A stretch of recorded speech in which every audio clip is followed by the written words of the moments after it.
first of all, we have to know what is a civil suit. Civil suit అంటే ఏంటి?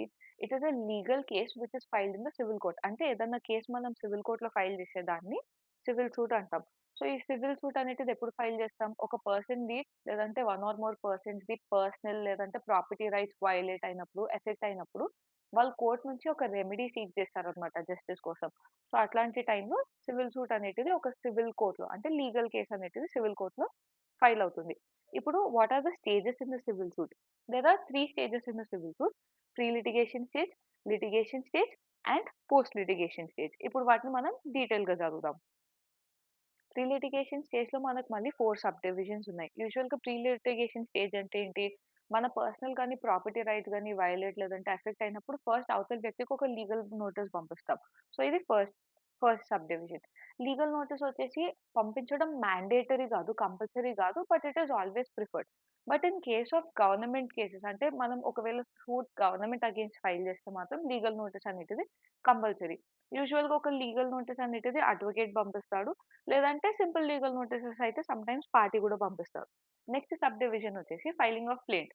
మనం legal notice పంపించిన తర్వాత వాళ్ళకి పలానా టైమ్ లోపు రిప్లై నోటీస్ ఇవ్వమని చెప్తాం. దాని తర్వాత మనం సివిల్ సూట్ ఇనిషియేట్ చేయడానికి compulsory step filing of plaint. Now what is a plaint? Plaint అంటే is nothing but a written document which is filed by the plaintiff. అసలు ప్లెయింట్ లేనిది ఒక సివిల్ సూట్ అనేటిది బిగిన్ అవ్వదన్నమాట. So, filing of plaint is compulsory. Necessary civil rules ప్రకారం proper ప్రొసీజర్‌లో ఫార్మాట్‌లో plaint అనేటిది ఫైల్ చేయాలి.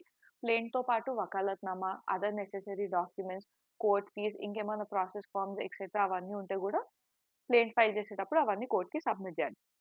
నెక్స్ట్ వచ్చేసి స్క్రూటినీ ఆఫ్ ప్లెయింట్. ఒక్కసారి ప్లెయింట్ ఫైల్ చేసిన తర్వాత సీఎంఓ గాని, సూపరింటెండెంట్ గాని ఆ ప్లెయింట్ ఇంకా అదర్ నెసెసరీ డాక్యుమెంట్స్‌ని ఎగ్జామిన్ చేస్తారు. ఎగ్జామిన్ చేసిన తర్వాత అందులో ఏదైనా మిస్టేక్స్ ఉంటే అవి రెక్టిఫై చేసుకోవడానికి ఇంకో ఛాన్స్ ఇస్తారనమాట. యూజువల్‌గా cause of action, jurisdiction, proper court fee కట్టారా లేదా ఎక్సెట్రా ఇట్లాంటివన్నీ ప్లెయింట్ ఫైల్ చేసిన తర్వాత స్క్రూటినీ అంటే ఎగ్జామిన్ చేస్తారు.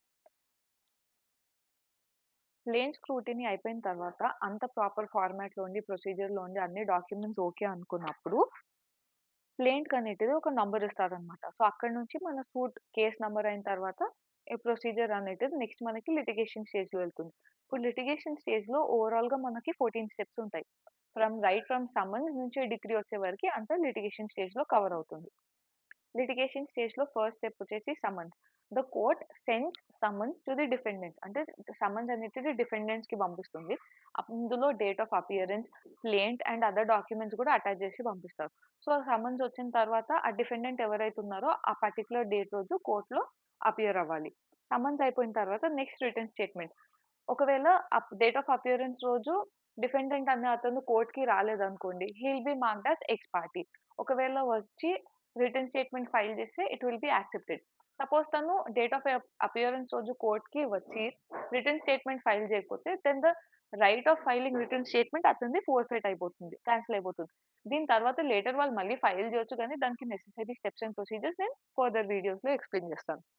ఒకసారి రిటర్న్ స్టేట్‌మెంట్ డిఫెండెంట్ సబ్మిట్ చేసిన తర్వాత కోర్ట్ అనేటిది it will here both the pleadings అన్ని మెటీరియల్స్, అన్ని ప్లీడింగ్స్ విన్న తర్వాత they will frame the issues.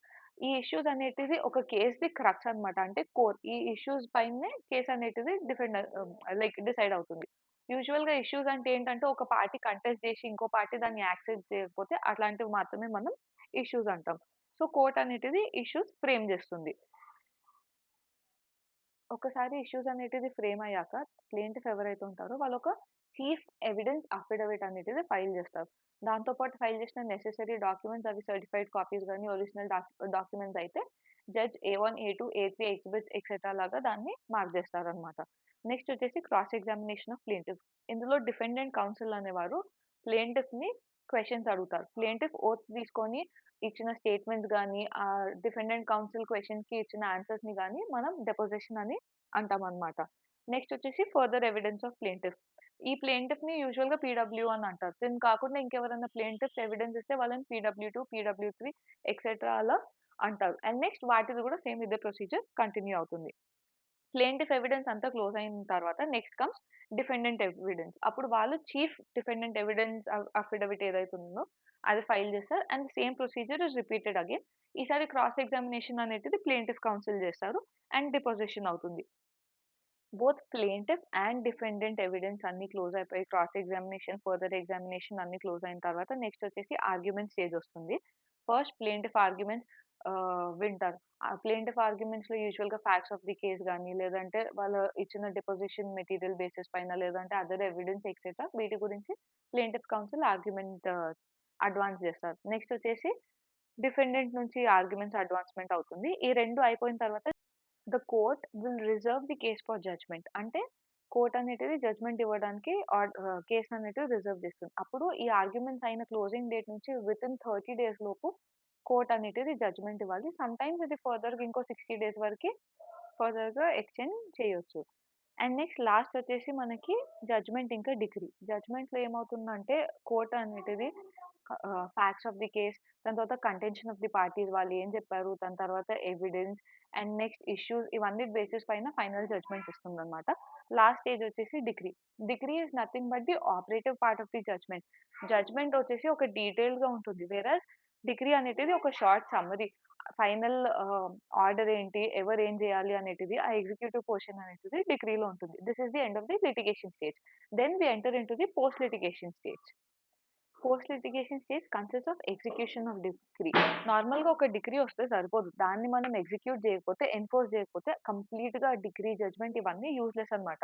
యూజువల్‌గా ఆర్డర్ 21 ఆఫ్ సీపీసీ ఈ ఎగ్జిక్యూషన్ ఆఫ్ డిక్రీ గురించి మాట్లాడుతుంది. అందులో ఓవరాల్‌గా 1 నుంచి 106 రూల్స్ ఉంటాయి. Which makes it the longest order in the entire CPC. ఇందులో డిక్రీ హోల్డర్ ఉంటారు, జడ్జ్‌మెంట్ డేటర్ ఉంటారు. డిక్రీ హోల్డర్ అంటే ఎవరి ఫేవర్‌లో అయితే డిక్రీ వస్తుందో వాళ్ళు డిక్రీ హోల్డర్. అదే ఎవరి అగెయిన్స్ట్ డిక్రీ అనేది వస్తుందో వాళ్ళు జడ్జ్‌మెంట్ డేటర్. దీని గురించి ఫర్దర్‌గా మనం నెక్స్ట్ వీడియోస్‌లో మాట్లాడదాం.